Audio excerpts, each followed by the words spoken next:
La escala de Richter mide la magnitud de los terremotos, eso lo sabemos, pero ¿cómo se interpretan esos datos? ¿Qué quieren decir los números de la escala?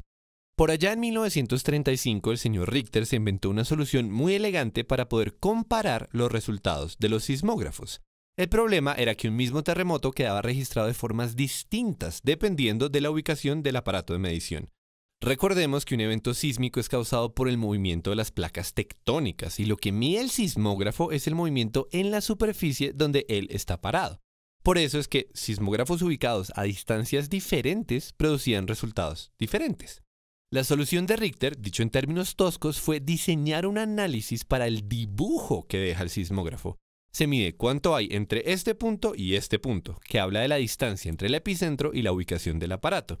Y se mide la distancia entre este pico y la línea de base, que habla del movimiento del sismógrafo mismo. Estos datos juntos, más un par de herramientas de cálculo, dan como resultado la magnitud Richter. Y eso resuelve el problema porque distintos dibujos pueden dar la misma magnitud. En este punto es importante hacer una aclaración. El método Richter ya no se utiliza porque había un alto nivel de imprecisión en los resultados de los sismógrafos, especialmente con terremotos por encima de la magnitud 7. Ahora se utilizan otros instrumentos y se combinan muchos datos. Los noticieros siguen hablando de la escala de Richter porque la escala sismológica de magnitud de momento, que apareció varias décadas después, tiene un nombre harto y en todo caso esa escala nueva se acomodó para utilizar los mismos números que propuso Richter. Pero bueno, lo interesante de esa escala, ya sea la vieja o la nueva, es que es logarítmica. Ya verán esto qué quiere decir. Resulta que hay terremotos que son miles de veces más potentes que otros terremotos. Eso es un problema, porque si uno se pone a graficar en una misma escala un temblor pendejo y un terremoto serio, los números no le caben ni en el papel, ni en la mesa, ni en ninguna gráfica cómoda de leer.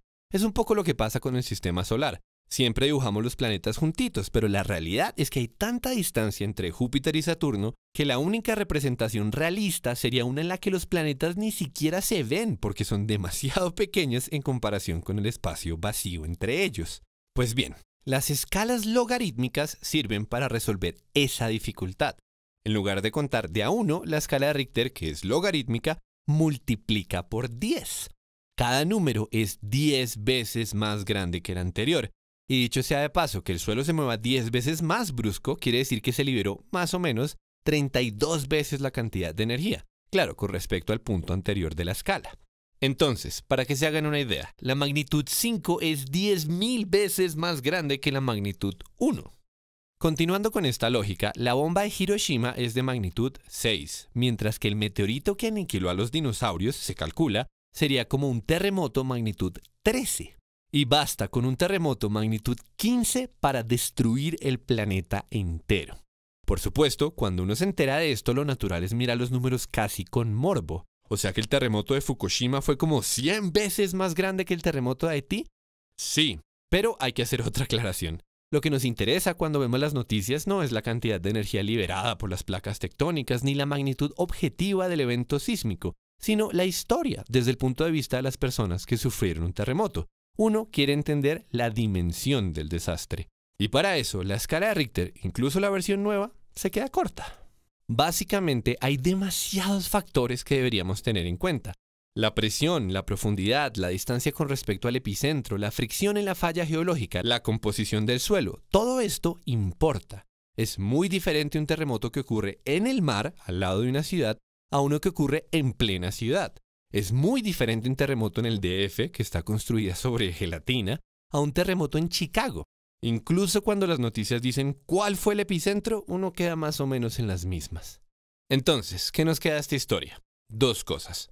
Primero, que pensar en órdenes de magnitud desafía la imaginación, por eso es interesante conocer la escala de Richter. Y segundo, que lo que estudian los sismólogos pierde muchos detalles cuando lo reducimos a un único número.